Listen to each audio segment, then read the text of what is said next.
Hello everyone, আসসালামু আলাইকুম। আশা করি সকলেই ভালো আছেন। নতুন আরেকটি ভিডিও নিয়ে আপনাদের সামনে হাজির হয়ে গেলাম। গত ভিডিওতে আমরা আমাদের কোয়েল পাখি আপনাদেরকে দেখিয়েছিলাম। আমরা কোয়েল পাখি এনেছিলাম মাত্র 10 দিন বয়সের কোয়েল পাখি। তো আমরা অলরেডি 4 দিন পালন করে ফেলেছি। তো এই 4 দিনে কোয়েল পাখিগুলো বেশ বড় হয়ে গিয়েছে। তো আমি তাদেরকে যে স্থানে রেখেছিলাম সেই স্থানটা বেশ ছোট ছিল, যার কারণে তারা স্বাচ্ছন্দ্যে খাবার খেতে পারছিল না, চলাফেরা করতে পারছিল না। তো আমি তাদের স্থানকে বেশ বড় করে দিয়েছি, তারা এখন স্বাচ্ছন্দ্যে খাবার খেতে পাচ্ছে এবং চলাফেরা করতে পারছে।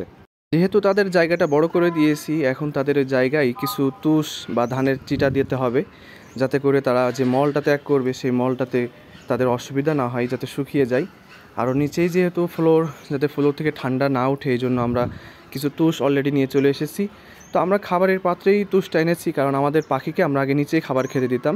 তো আমার এক বন্ধু আমাকে বলল যে খাবারটা নিচে না দিয়ে একটা পটে দিলে সবথেকে বেশি ভালো হয়, কেননা নিচে অনেক জীবাণু থাকে, সেই জীবাণুটা ওদের পেটে যেতে পারে, ওদের রোগ ব্যাধি হতে পারে। এই জন্য আমি খাবারের পাত্রটা নিচের থেকে এনেছি এবং ওর ভিতরে করে কিছু তুষ এনেছি। অলরেডি আমি তুষগুলো তাদের জায়গায় আমি ঢেলে দিলাম। অবশ্য নিচে আমরা ছালার বস্তা দিয়েছি, তার নিচে আমরা চটের বস্তা দিয়েছি, যাতে করে ঠান্ডাটা না ওঠে। এই জন্য আমরা আগে থেকেই ছালার বস্তা এবং চটের বস্তা বিছিয়ে নিয়েছি। তো আমি তাদেরকে যখন এই তুষগুলো দিয়েছিলাম, তারা মনে করছে তাদেরকে খাবার দিচ্ছি, আসলে তাদের নিচেই খাওয়ানো অভ্যেস ছিল। এখন কোয়েল পাখিগুলোর বয়স হচ্ছে 14 দিন। আমি 4 দিন পালছি, 4 দিনে তাদের অনেকটা ফ্রেন্ডলি হয়ে গেছি, যেহেতু আমিই তাদের দেখভাল করি, খাবার পানি সব আমিই দিই, ফলে তারা আমাকে অনেকটা ফ্রেন্ডলি ভেবে নিয়েছে। তো ভিডিওর মধ্যে আরেকটি কথা আমি আপনাদেরকে বলতে চাই, যারা নতুন খামারি আছেন বা যারা কোয়েল পাখি হোক বা পাখি হোক, কবুতর হোক অথবা মুরগি হোক, যেটাই আপনারা পালন করতে চাচ্ছেন, অবশ্যই যারা অভিজ্ঞ আছে তাদের কাছ থেকে সবসময় পরামর্শ নিয়ে আপনারা কাজ শুরু করবেন, তাহলে কিন্তু আপনারা ফল ভালো পাবেন। অন্যথায় আপনারা কিন্তু বিপদের সম্মুখীন হতে পারেন। তো আপনারা যেটাই পালন করতে চান না কেন, অবশ্যই যারা অভিজ্ঞ আছে তাদের কাছ থেকে পরামর্শ করবেন। আর আরেকটি বিষয়, সেটা হচ্ছে আপনারা যেই জিনিসটাই কেনেন না কেন, যেই প্রাণীটাই কেনেন না কেন, অবশ্যই কোয়ালিটিফুল দেখে কিনবেন। যদি আপনি কোয়ালিটিফুল দেখে কেনেন, তাহলে আপনার পরবর্তীতে লাভ হবে। যখন আপনি তাদের থেকে ডিম বাচ্চা করাবেন, অবশ্যই তখন ডিম বাচ্চা কিন্তু কোয়ালিটিফুল আসবে। আর কোয়ালিটিফুল ডিম বাচ্চা আপনি খুব ভালো দামে বিক্রি করতে পারবেন, তখন কিন্তু আপনার একেবারে লস খাওয়ার সম্ভাবনা থাকবে না।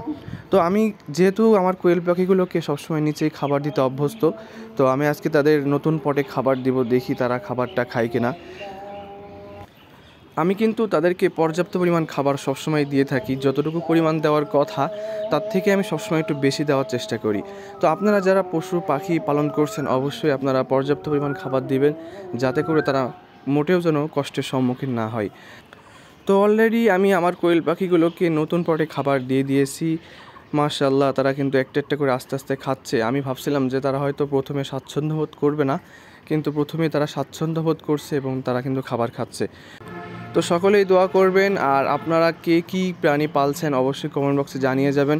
আর আমরা যেহেতু নতুন খামারি, আমাদের ভুল ত্রুটি থাকলে অবশ্যই এটা ধরিয়ে দিবেন।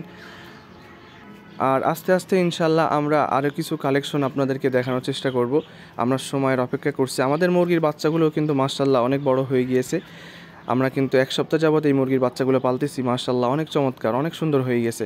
তো সকলে দোয়া করবেন। আর ভিডিওটি ভালো লাগলে অবশ্যই লাইক করবেন, কমেন্ট করবেন এবং সাবস্ক্রাইব করতে কিন্তু ভুলবেন না।